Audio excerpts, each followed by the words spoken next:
Today's Senators Nation podcast was brought to you by Manscaped. Head to manscaped.com and use the promo code capital C, capital L, Nation, and to receive 20% off plus free delivery on all their products.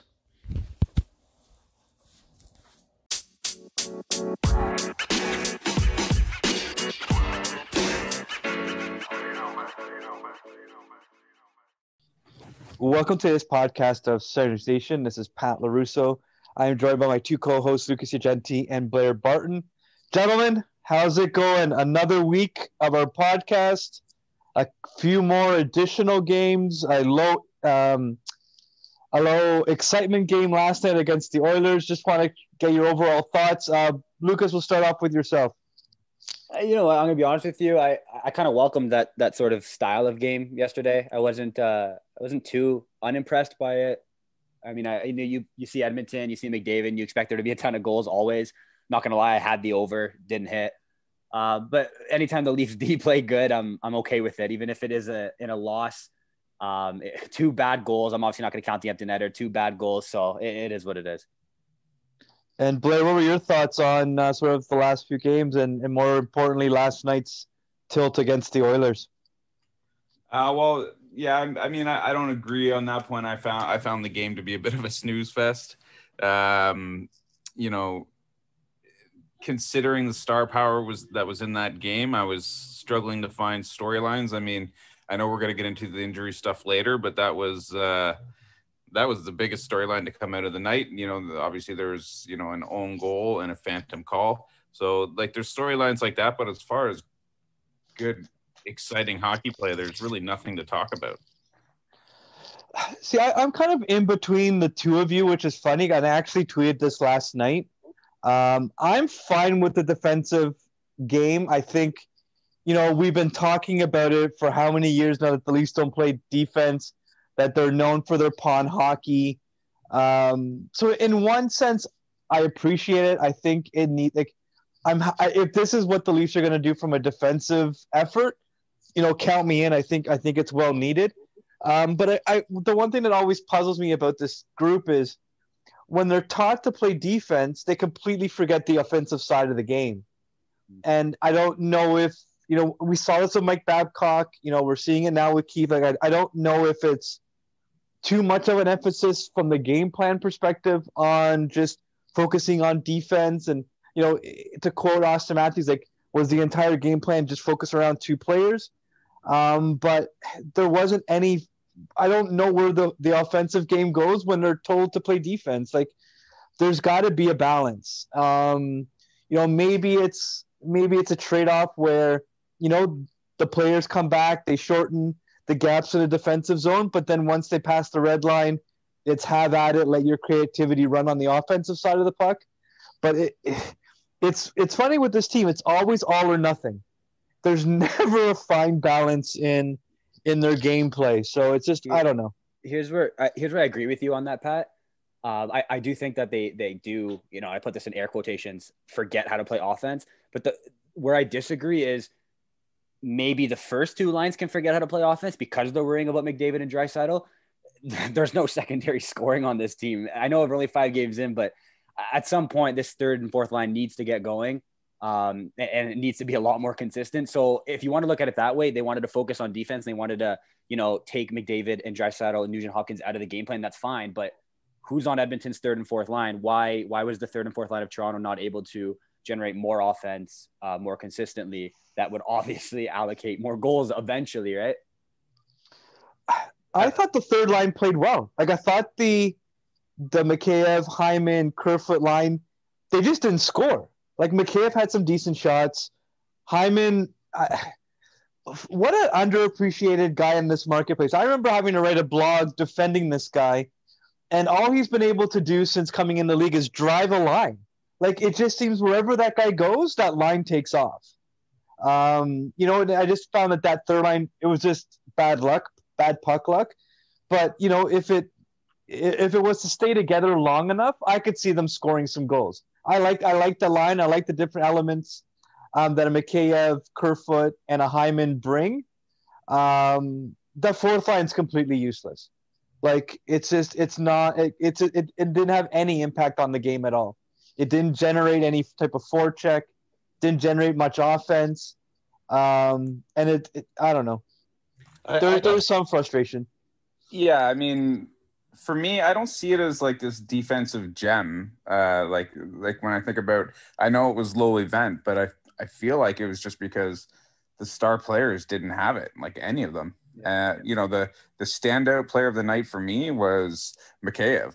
Like he looked like he was on fire last night, and I don't think the reason was that he's that much better than he normally is the fact that I think everybody came out flat last night on both sides, and I don't think it was too difficult to defend any of that play. That's kind of how I see it. As far as the depth on the third and fourth line, like and them contributing. I agree. I think the third line was great. Fourth line, I think it will put in some pucks. But we're going to be tested here over the next little bit because these lines aren't going to get a chance to gel because you saw today the blunder came out, obviously with Thornton going down, and it would have been so great for Nick Robertson to jump in there. I would have loved that. Just if Joe had to take some time off, that would have been awesome to see. But it is what it is, and we'll see what happens tomorrow night. Yeah, the way I look at the game last night, and I actually heard them talk about it on Overdrive this evening, was that really the star players seem to have just canceled themselves out last night. Like I think McDavid was worried about, okay, if I make a mistake, does Matthews take it down the ice? And they seem to just cancel each other. So really it became, a war of attrition for the two teams' bottom two lines. The Oilers got lucky, at least on that first goal, where it was like essentially an own goal.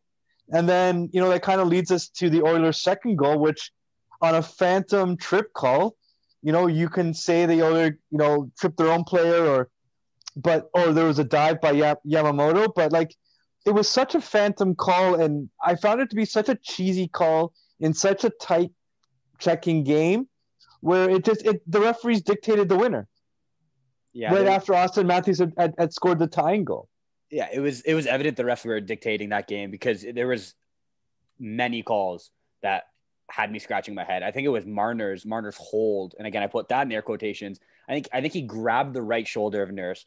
Okay, don't get me wrong, he grabbed him. Is that really worthy of 2 minutes? Like, I don't.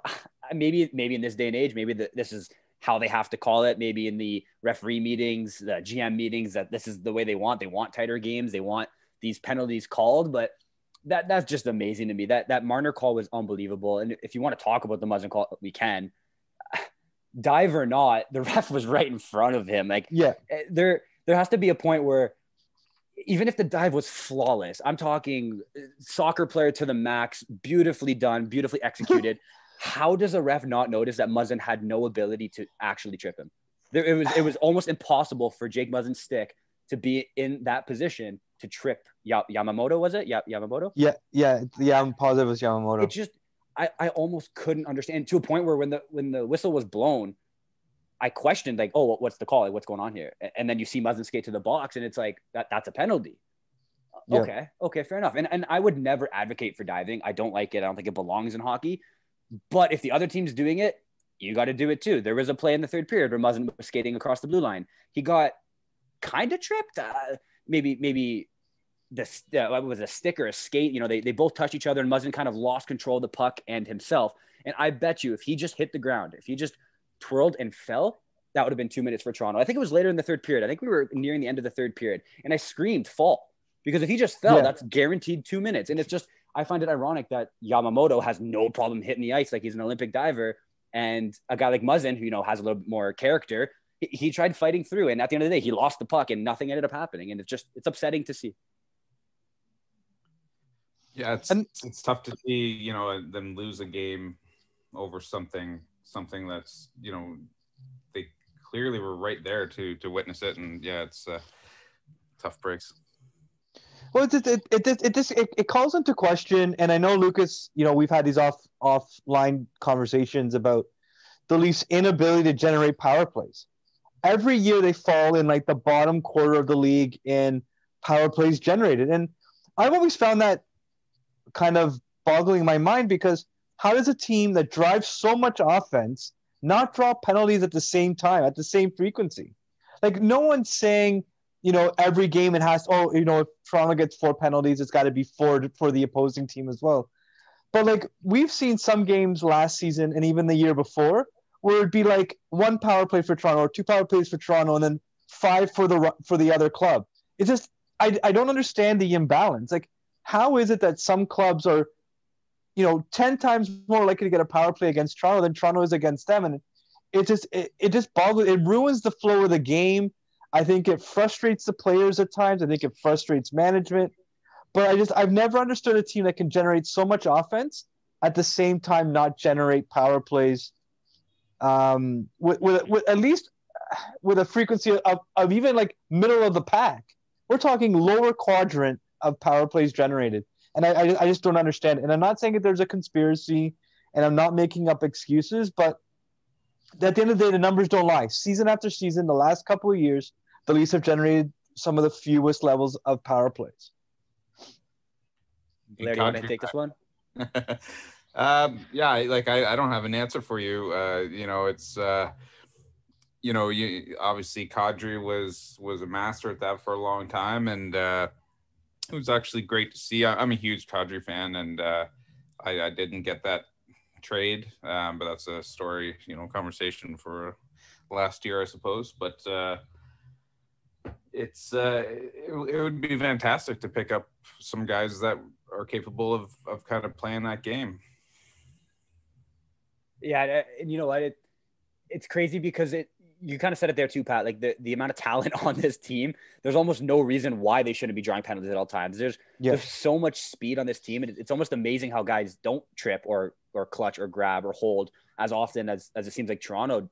It happens to Toronto, and I think the thing that amazes me the most is you mentioned it there that the players might be frustrated, management might be frustrated, coaches might be frustrated. That's all true, but we also expect this team to be highly offensive and score a ton of goals, but they're on the penalty kill for 10 minutes out of a 60-minute game.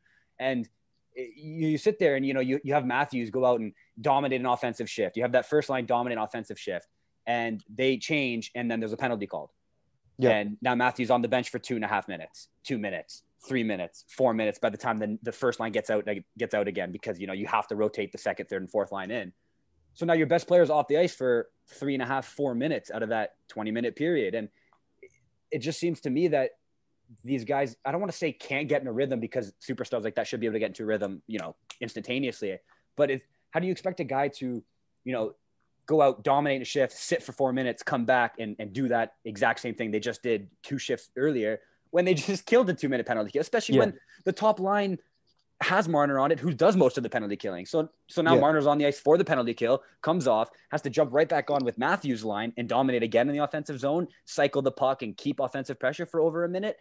It's a tough ask, and it's starting to wear the Leafs down, and it's starting to take a toll on them defensively and offensively, because they spend so much time having to kill penalties, having to play their penalty killers more than their best players. And I guess that's the reason why Matthews wanted to become a penalty killer, give them that double-edged sword, that dual threat. They can score on a penalty kill too, but it's not worth it. It just, to me, it's not worth having Austin Matthews block a Shea Weber shot, especially when you're playing them 10 times this year. Have Austin Matthews block a Shea Weber shot just to get him on the ice. Yeah, it boggles my mind. And the one thing I've always found unique, and it's this interference call. Literally, depending on who's reffing it, how many times have I seen William Nylander try and enter a zone? Maybe the puck's been dumped in, he tries to get it, and there's a clear interference. And like, he clearly gets slowed down, every time. Just watch it, because he's one of the few that does do zone entries really, really well and can enter the zone with and without the puck. And they always slow him down. Mitch Marner the same. I've started to notice it more within the last couple of games as well. Mitch Marner will try and enter the zone, and he gets slowed up by the one of the defensemen, and there's no interference call. Then you'll see it happen. Toronto will do it, and it's like off for interference. And it's like I'm not understanding the penalties. Where before I'd be able to understand what a trip was or what a hold was or what an interference was. I'm watching these games, and I've even picked up some like now that I've got the full TV package. I watched the Pittsburgh game a couple games ago. Same thing. It's just I don't understand what's a penalty and what's not a penalty. And if it frustrates me as a casual viewer with really no real impact to me, I can just imagine what it's like when you're trying to coach in a game or trying to play in a game where you don't know what's going to be next. Like you don't know what call's coming because none of them make sense. Yeah, it's evident there's absolutely no standard, and if there is, it changes every single game. Because even last night we were watching the Vancouver game. Vancouver had 5 or 6 power plays, to Montreal's 1. And don't get me wrong, I would never, ever want Montreal to have any more success than Toronto. But at the end of the day, when the team gets 6 power plays and the other team gets 1, whether it's Montreal or the Bruins or any team really, that's incredible. That's incredible to see on a stat sheet, on a score line. Like you sit there and you wonder, like, were the Canadians actually that undisciplined to get 6 penalties to Vancouver's 1 and tie the game and go to overtime in a shootout? That's incredible. Yeah, it just boggles my mind. I don't understand it. I don't understand. And I was actually looking for a makeup call after the Muzzin. Okay, you know what? You gave Edmonton the power play. They scored. I was waiting for a makeup call. It was coming. Yeah. When there's a bad call, there's always a makeup call, and it never came. And there was clearly quite a few opportunities where Edmonton could have been back on the penalty kill, and it just never happened. Because I think when Matthews scored, wasn't there like a couple minutes left? When Matthews scored? When Matthews tied the game, wasn't there like maybe 2 or 3 minutes left? I might have my timing off. Probably. But I thought there was still a decent, there was still a few minutes left in the game. Like you could make that back up. Like I don't know. I was just frustrated with that. And then to hear, after the game that Joe Thornton's now injured, it just from an uneventful game, it surely flipped to a pretty eventful one when Joe skated off with what appeared to be a wrist injury. Wanted to get both of your opinions on, what your immediate thoughts were when you saw Joe skate off. So Blair, what were your thoughts when you saw him skate off with that wrist injury? Yeah, I mean, I might be overreacting, but I've loved watching him play. I think he's fit in really nicely with that line. He's just, he's such a big presence out there. Like he seems bigger than just 6'4". I know 6'4" is massive, but he just looks so big. And I think he's been skating pretty well. I've seen a couple of pretty slow line changes after a long shift, but I've been really impressed with him at age 41. I think he's been fantastic, and he's fit in well. And I think Keefe's doing a great job of kind of splitting up the workload for him and putting Hyman up for a couple shifts and everything. And it's been great to see. He's going to be missed. And yourself, Lucas? Truthfully, the ice hit the back of my head. My eye roll was incredible when I saw that, and obviously it has nothing to do with him. It's just in general. It's just how do you define Maple Leafs hockey other than 5 games in losing 2 players you had such high hopes for? Yeah. And you sit there and it's like, okay, you know what? Injuries happen. You lose Thornton, you can stomach it. You lose Robinson, who probably would have taken Thornton's role. You're just like, what else can go wrong? 5 games in, are we serious? And don't get me wrong. Listen, Flyers lost Couturier. I get it. We can all cry. Everyone loses players. But it's just, like I said, every year the offseason finishes, optimism's at an all-time high. Like, nothing can go wrong. This is the year for Toronto. 5 games in, they lose. Joe Thornton, Nick Robertson. Now we're sitting here going, great. Who's playing on line 1? Who's playing on line 2?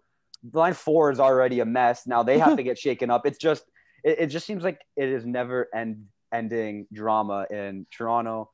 And add this to the list.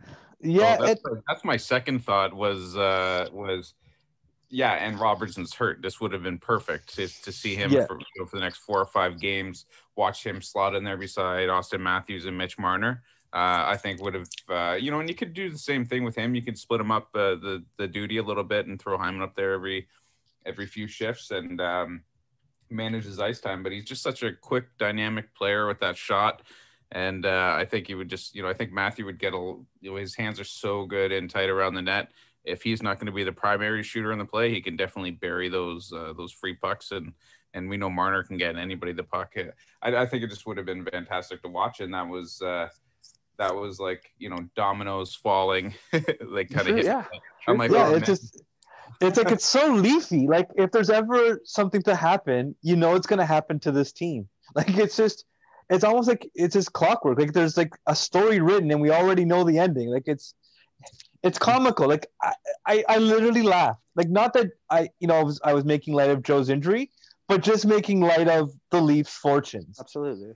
It's comical at this point. Like, but it was even that whole game entirely. Like you sit there and you watch the first goal and you're like, okay, it's going to be one of those games. It's a defensive battle. It really going to come down to who makes the mistake first. And can you really even classify goal one as a mistake? Like VC just tried chipping the puck out. It goes off two bodies, off Muzzin in the smallest window past the pad of Anderson. And you're just like, even if VC did that 100 times, I can guarantee you that doesn't go in one more time. And it did.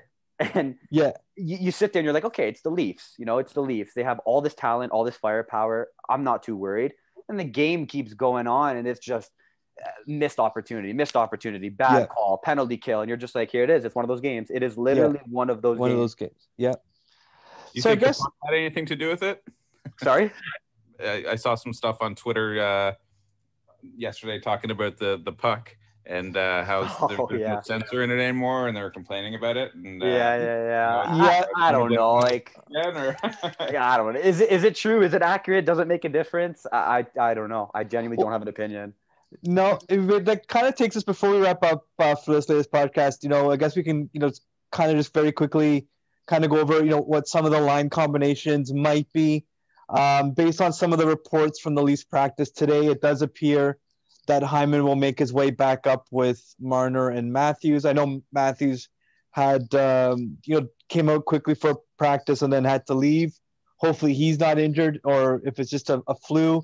Yeah, what they say, they're not calling it COVID, right? No, and they didn't really give an update. I guess we'll find out later on tonight, maybe tomorrow morning, was the last report that I saw. I who I would love to see on that Tavares Nylander line is Mikheyev. I like his forecheck. The only thing is that would really ravage that third line by taking both Hyman and Mikheyev off of it. Yeah.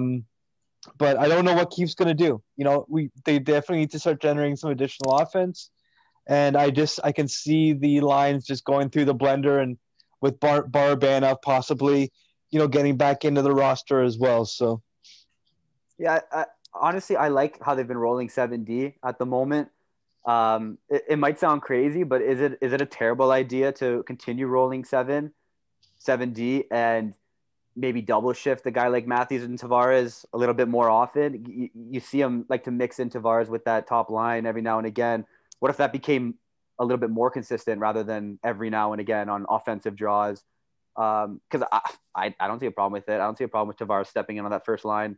I'm not talking every game. I mean, every shift of every period, but a little bit more consistent than what they've had. Because, yeah, Mikheyev could probably step in there and do all right, but at the end of the day, they need to score goals and need to score goals quickly.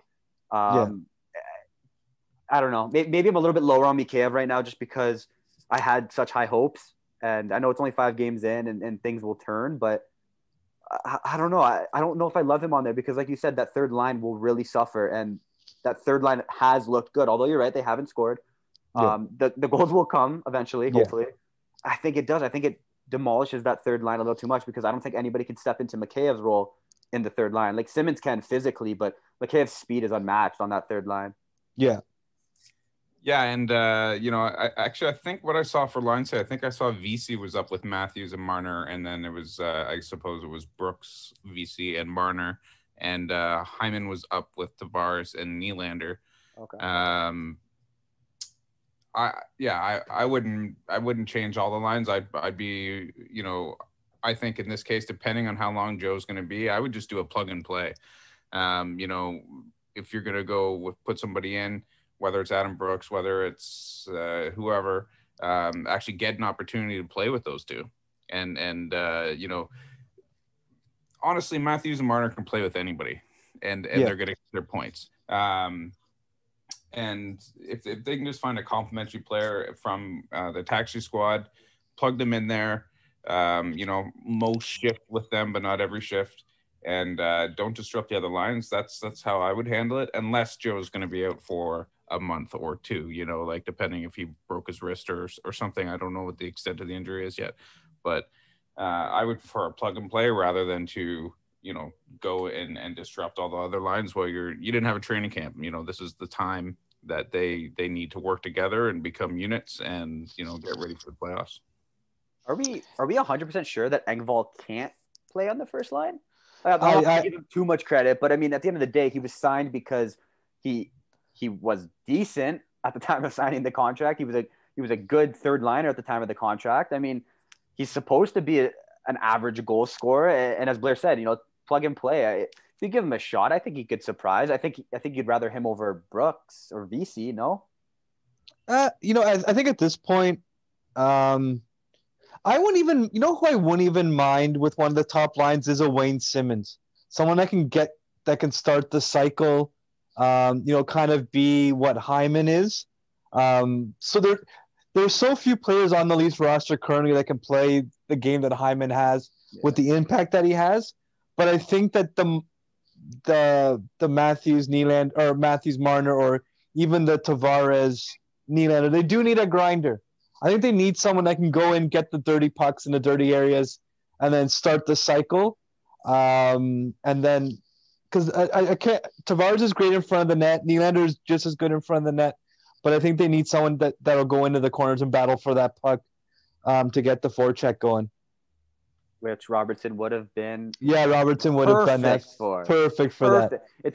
It's almost disgusting to say how perfect he would have been for that first time. I know. It was like it is. I was like, oh, Joe's gonna be out for a while, and then oh, Robinson. Oh, yeah. It's heartbreaking. It's heartbreaking to even think about because you look at this kid, you watch him in the playoffs last year, and all you were hoping for was to show out, and he did just that. He did just that. And the expectations, and then Joe going down, and you're like, this is it. This is his chance, and then you hear that report, and welcome to being a Leaf fan, I guess. Yeah. It's. I know I wasn't part of the team back then, but I wish I was because I do not understand taking Robinson out and putting Johnson in. Yeah. In that series, I just don't get it. Johnson wasn't 100%. That was for sure. And I think Nick Robertson is an NHL player. Yeah. Oh yeah. Yeah, he definitely has the smarts. I like his positional play. And if he could ever just start stringing together, some goals, like he's got an NHL caliber shot. And we saw it with the one he scored. Didn't he score against Montreal before he got injured? Didn't he get a goal this season? Or was that in the exhibition where he rifled it? He rifles it though. He's got a gun. The only person I see with a shot better than his on the Leafs is Austin Matthews, or even Nylander. Nylander's got that. Yeah, Nylander shot is that holy. I didn't honestly. I've always loved Nylander, but watching his shot this year, for some reason, it's popped out to me so much more. Oh, there's so much power to it. Maybe it's because he's just he's scoring, and it's like, all right, there it is, Willie. Now you kind of expect it, but some of the goals, Jesus, Willie. He's just lasering it right where he wants to put it, and whether the goalie makes a save or not, they're beams, and and that's how I see Robertson.